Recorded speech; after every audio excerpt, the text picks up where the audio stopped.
everybody, and welcome back to Re-Written Vintage Rescue. I'm so glad you could join me today. Here in the Midwest, it's a gloomy kind of day. Not raining, but it's chilly and gray. So when Marshall and I went for a walk this morning, I live not too far from some woods. Every time I go by those woods, my mind wanders. And I'm always reminded of how our Civil War soldiers must have felt when they had to face each other, the North and the South, in those woods and on the fields. And I always just envision them behind a tree and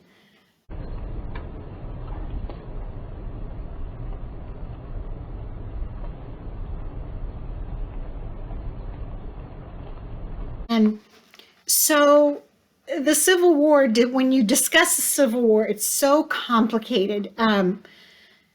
There's arguments regarding what it was really about.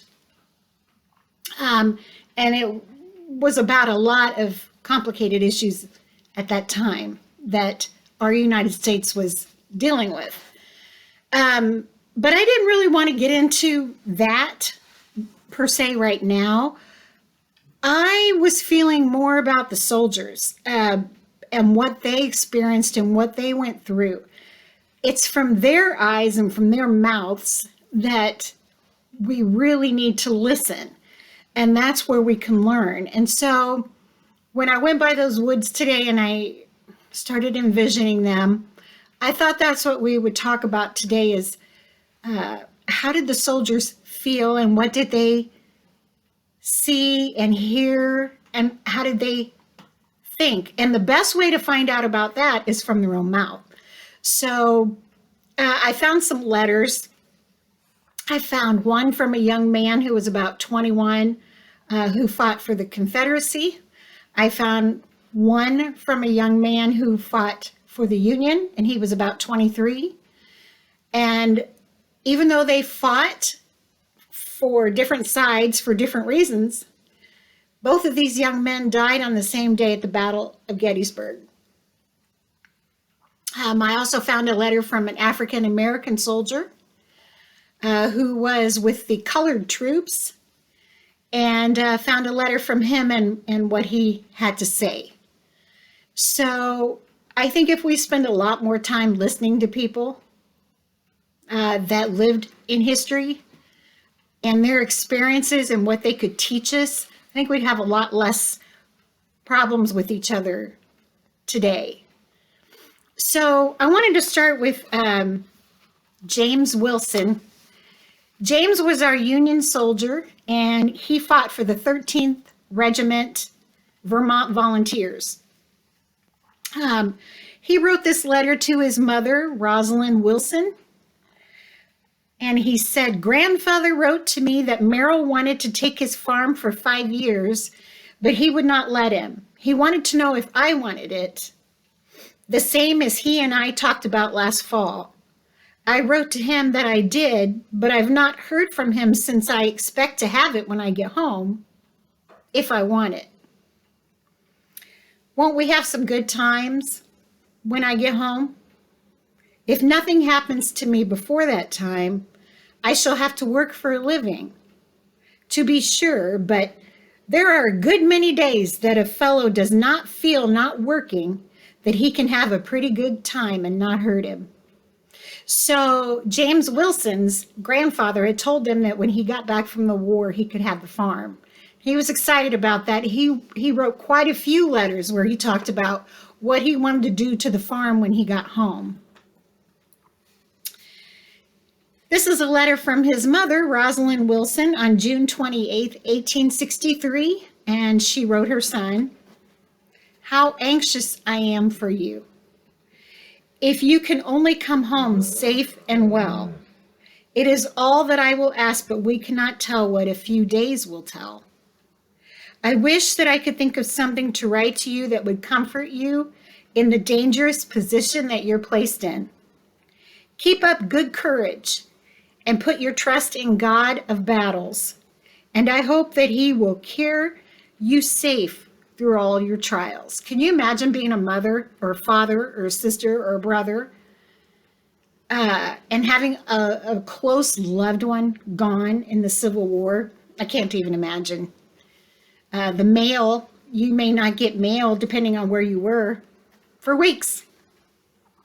So you wouldn't know if they were alive or if they were dead or what they were experiencing, if they were hungry, if they were cold, and the constant worry. I just can't even imagine. Which a lot of our military moms, they go through that now as well. I don't know how they do it. So James Wilson was killed at Gettysburg on July the 3rd, 1863. His mother wrote a family member on September 20th, 1863, about a month and a half after James was killed. And the agony of this letter is just, well, it tells it all. I seem as though everyone is going to die. In the next time you hear from me, you may hear that some of us has gone where James is. Why did he have to be sacrificed? What have I done that I should be so affected? I think sometimes that I am fit for a lunatic asylum. You can find James's letters on vermonthistory.org. There's about 19 of them. And most of them he talks about what he wants to do when he gets home, letters back and forth to his mother. And they're very interesting. And it's very sad that this young man didn't get to make it home and start the farm of his dreams. And he was engaged to a girl who was about 15. She died not long after James, and they say she died of grief. The next one that I wanted to read was from William Billy A. Elliott, who was a Confederate soldier. He's at Hanover Junction, Virginia, on May 10th, 1863. Dear Father, I avail myself this beautiful Sabbath morning to write you a few lines to let you know that I am well.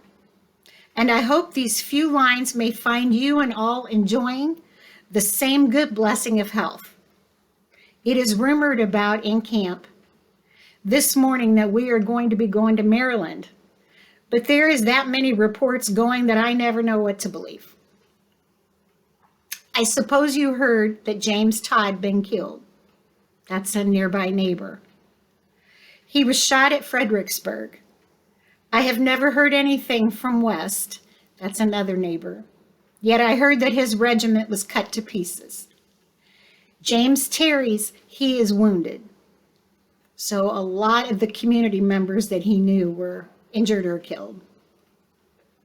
I saw 2,000 Yankee prisoners today marching along through the mud at the point of a bayonet, and I dreamt last night that I was home.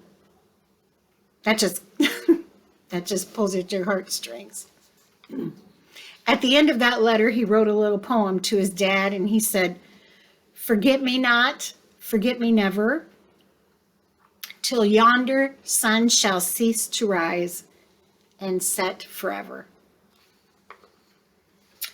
At a camp near Kinston, North Carolina on April 30th, 1863, Billy wrote this letter. Mother, you said you have get out ever even seen me again. You must not get out of heart, for I will be home in less than 3 months. Tell all the children howdy for me. You wanted to know what I get to eat. I get meat and I get cornbread. I have not had a biscuit since that box you sent me. We get some crackers sometimes. So I will close for this time by saying to write soon. So nothing more remains. Your son until death. I got your letter yesterday. And he was also killed at Gettysburg, July 1863. This young man, Billy Elliott, he had signed up for 9 months of service. He had volunteered for 9 months of service, but because they were shorthanded soldiers, his duty was extended. Now, if he could have just gone home after those 9 months, his mother would have seen him again. The last letter is from Samuel Cabell. He was a private in the 55th Massachusetts Infantry, which was a colored infantry, which is what it was called, a colored infantry. He was a slave before he joined the Army, and he was 21 years old and married. And he wrote this letter home to his wife. Massachusetts, 1863. Dear wife, I have enlisted in the Army, and I am now in the state of Massachusetts. But before this letter reaches you, I will be in North Carolina. And though great is the present national difficulties, yet I look forward to a brighter day, when I shall have the opportunity of seeing you in full enjoyment of freedom. I would like to know if you are still in slavery. If you are, it will not be long before we shall have crushed the system that now oppresses you. For in the course of 3 months you shall have your liberty. Great is the outpouring of colored people that is now rallying with the hearts of lions against that very curse that has separated you and me. Yet we shall meet again, and oh, what a happy time that will be when this ungodly rebellion shall be put down, and the curses of our land is trampled under our feet. I'm a soldier now.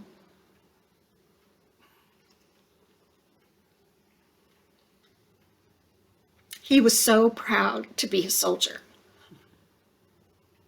And I shall use my utmost endeavor to strike at the rebellion at the heart of this system that not so long has kept us in chains. Remain your own affectionate husband until death. Samuel. And a side note on Samuel, he did return. His wife was out of slavery after the war, and they relocated to Missouri. After that, they moved to Denver, Colorado, and that's where they lived until they died. I get to thinking about these letters. I cry for every one of them. They were all such young people. It was such a terrible time. There was so much going on.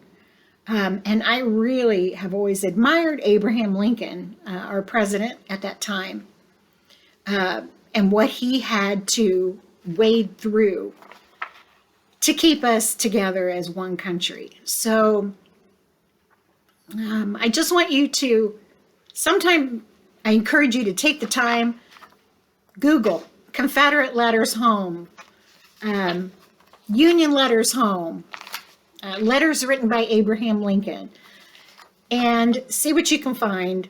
You may even find some from your own relatives, because they used to, mothers and fathers and families would let them publish their letters home in their local newspapers so that all of their friends and neighbors and family could see how their loved one was doing.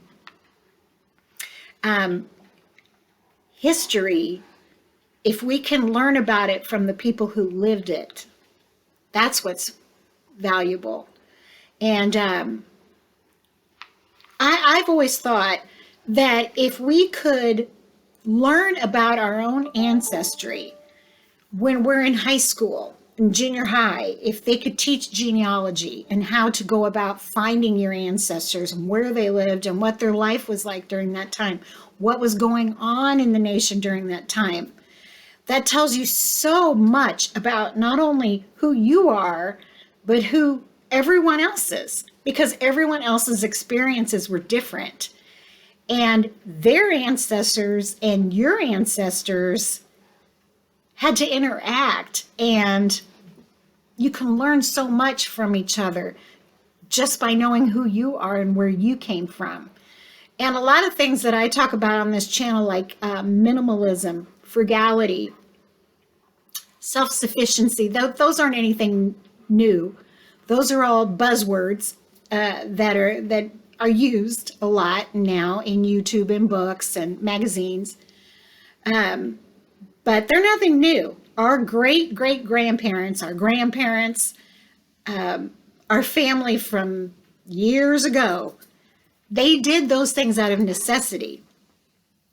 And so I encourage you to learn who your family was and how they lived, and maybe adopt some of those things for your life today.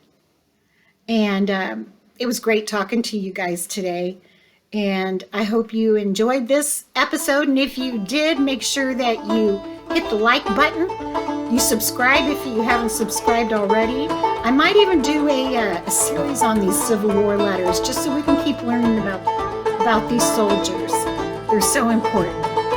And so I hope you have a great day.